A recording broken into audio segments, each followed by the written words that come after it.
Hakuna false start. Kama mbaya magari zitakuwa huko, na hapo ndo tutatumia for those vehicles.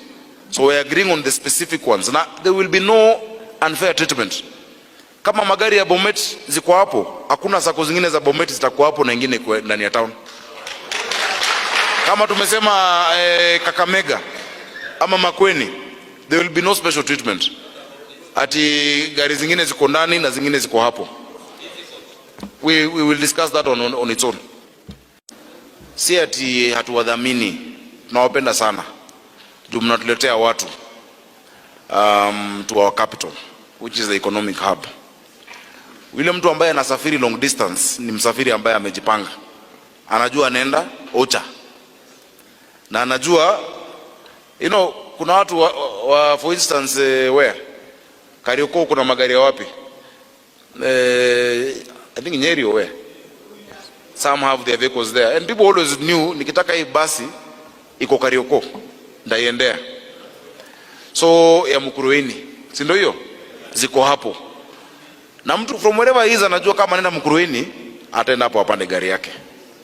So Green Park, we're going to use it for long distance. And it's going to start on the 1st of December. Ili watu wajue, mwaka huu kwenda Christmas, kama ni area hii na hii na hii, ni Green Park. No, Green Park ni nzuri. We are going to improve it even more. There is more space there. Wacha hii mnalilia tao, you'll enjoy it better than even hii sijui at OTC. Because of the facilities that we have there. Those are details, my friend.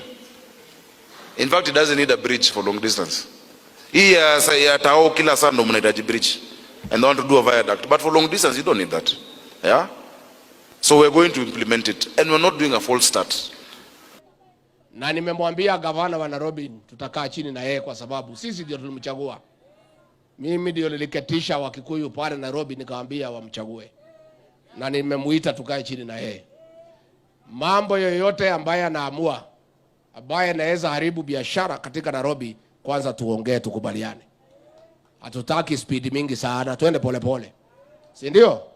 Hiyo maneno ati ya kutoa matatu nini, hiyo maneno haiwezekani. Sitaki tuanze kusumbua wafanyabiashara.